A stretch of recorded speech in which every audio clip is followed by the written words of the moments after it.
Ventilator पे कितने modes होते हैं इसके बारे में बताऊंगा।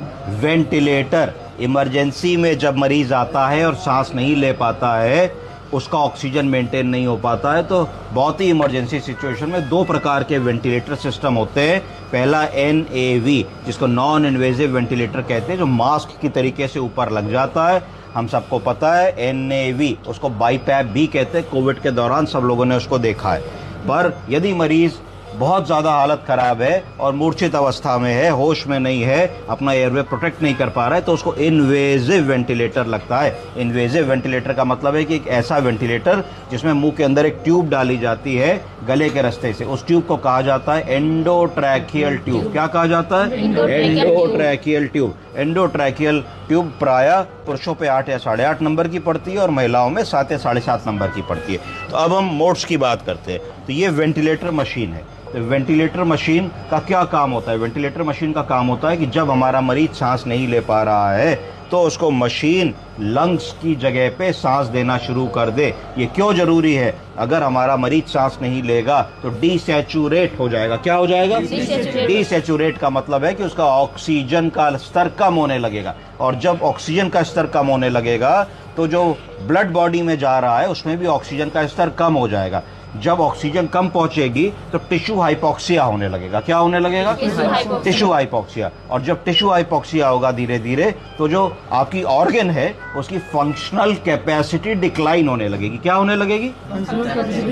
ऑर्गन का भोजन क्या है? ऑक्सीजन। ऑक्सीजन, जब ऑक्सीजन ही नहीं मिलेगी तो ऑर्गन चल नहीं पाएगी। अगर आपको 3 दिन खाना ना दें तो आप कमजोर हो जाएंगे। तो ऐसा ना हो, जब तक हम मरीज का इलाज कर रहे हैं, जब तक हम मरीज की डायग्नोसिस बना रहे हैं, जब तक हमारा मरीज ठीक हो रहा है, जब तक हम इन्फेक्शन से उसको शटल कर रहे हैं, तब तक हमको उसके सारे पैरामीटर्स मेंटेन करने हैं। इसलिए इमरजेंसी में आप वेंटिलेटर का सहायता लेते हैं, जिससे कि मरीज के ब्रेन में कोई इंजरी ना हो जाए, न्यूरॉन्स में कोई इंजरी ना हो जाए, एंड ऑर्गन्स में कोई इंजरी ना हो जाए, जब तक मरीज को आप ठीक नहीं करते। तो स्टेबलाइज करने के लिए आप मरीज को कई बार वेंटिलेटर का उपयोग करते हैं। तो वेंटिलेटर के मोड्स के बारे में अगर हम देखें, इस पे देखते हैं, तो हमने देखा मोड जैसे ही हमने दबाया कितने मोड आ गए?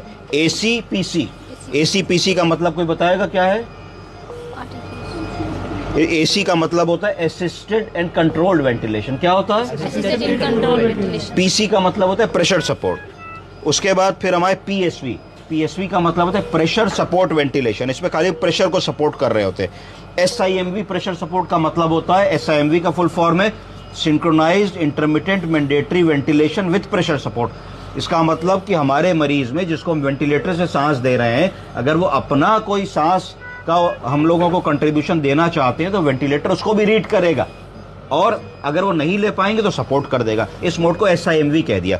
और असिस्टेड कंट्रोल्ड वेंटिलेशन का मतलब हुआ कि सब मशीनी दे रही है, मरीज का कोई कंट्रीब्यूशन नहीं है। तो अगर मरीज बहुत सीरियस है, बिल्कुल कोमा में है, हेड इंजरी हो गई और कोई समस्या आ गई है, तब आप उसको असिस्टेड कंट्रोल्ड वेंटिलेशन पे रखते हो कि जब तक ठीक नहीं हो रहे हो सारा काम मशीन करेगी।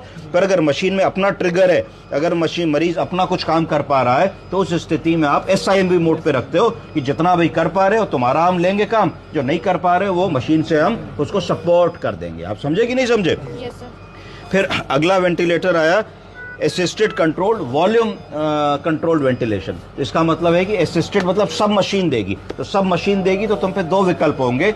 वेंटिलेटर फिजिक्स है। फिजिक्स मतलब एक गुब्बारे को जब फुलाते हो तो 2 चीजें लगती हैं, कितनी जोर से फूंक मारी और कितनी ज्यादा फूंक मारी। तो प्रेशर एंड वॉल्यूम। तो हर गुब्बारे का एक आकार होगा। इतना बड़ा गुब्बारा भी आता है, इतना बड़ा भी आता है। हम लोग के टाइम पे इतने बड़े बड़े गुब्बारे भी आते थे। तो जितना बड़ा गुब्बारा होगा उतनी ज्यादा फूंक भरनी पड़ेगी। जितनी ज्यादा फूंक भरनी पड़ेगी, इसका मतलब है कि उसमें वॉल्यूम ऑफ एयर ज्यादा जाएगा। जितनी जोर जोर से फूंक भरोगे उतनी जल्दी गुब्बारा फूल जाएगा। अगर धीरे धीरे भरोगे तो धीरे धीरे फूलेगा। छोड़ दोगे तो हवा निकल जाएगी। इसी फॉर्मूले पे पूरा वेंटिलेटर चलता है। तो वेंटिलेटर का सारा खेल 3 चीजों पे है। वॉल्यूम, बोलिए, प्रेशर एंड ऑक्सीजन कॉन्सेंट्रेशन। 3 चीजों के ऊपर सारा खेल है। तो इसी से जुड़े हुए सारे मोड्स हम लोगों ने यहाँ देखे। फिर CPAP वेंटिलेशन। CPAP वेंटिलेशन होता है कंटिन्यूअस पॉजिटिव एयरवे प्रेशर। क्या होता है? Continuous positive airway. ये उन लोगों के लिए जो लोग मोटे बहुत होते हैं, तो मोटे होते हैं और रात में खराटे बहुत लेते हैं। जब खराटे बहुत लेते हैं तो उसको स्नोरिंग कहते हैं। जब स्नोरिंग होती है तो उन लोगों में रात में CO2 का स्तर बढ़ जाता है और वो ठीक से सांस नहीं ले पाते हैं। तो उस बीमारी को कहा जाता है ऑब्स्ट्रक्टिव स्लीप एपनिया। क्या कहा जाता है? या पेक्विकियन सिंड्रोम। उसमें इस मोड का काम होता है। इसके बाद अगला जो मोड बहुत इंपॉर्टेंट है वो है SIMV वॉल्यूम कंट्रोल। इसका मतलब synchronised intermittent mandatory ventilation with volume control. तो इसका मतलब फिर से मैं रिपीट कर रहा हूँ, 2 प्रकार के मोड हो गए। एक असिस्टेड कंट्रोल्ड वेंटिलेशन। अर्चिता जाओ काम करो अपना। Assisted controlled ventilation. Assisted controlled ventilation का मतलब है कि हम सारा काम मशीन से कह रहे हैं कि तुम करो। हमारे मरीज में कोई अभी एक्टिविटी नहीं है, कोई हरकत नहीं है, हम मरीज पे भरोसा नहीं कर सकते कि वो अपनी सांस स्वयं ले पाएंगे, तो हमने असिस्टेड कंट्रोल, सारा काम हमने मशीन को दे दिया। और SIMV इसका मतलब है हमारे मरीज में काम हो रहा है पर पर्याप्त नहीं हो रहा है, डिजायर्ड वैल्यू पे नहीं जा रहा है, वो पूरा फुल अचीव नहीं कर पा रहे हो सकता है SpO2 80% मेंटेन कर रहे हो, मैं 100 चाहिए हो। तो उस तरीके से हम SIMV को यूज करते हैं, सिंक्रोनाइज्ड इंटरमिटेंट मैंडेटरी वेंटिलेशन। अब तीसरी बात आती है कि जब हमने मरीज को गैस्पिंग सिचुएशन में आया और हमने उसको वेंटिलेटर लगा दिया तो मरीज ओवरनाइट ठीक हो जाता है। जैसे कल हमने इनको वेंटिलेट किया माता जी को, ये किसी हॉस्पिटल से आई थी और इनका ऑपरेशन हुआ था पैर के ऑपरेशन के बाद ये सीरियस हो गई। पढ़िए क्या लिखा है सर? फ्रैक्चर IT लिखा है, फिर IT का फुल फॉर्म क्या हुआ? Intra trochanteric fracture, intra trochanteric. कहाँ का? राइट हिप का, गिरने से होता है, ठीक है। With hypertension, with pain in right hip joint.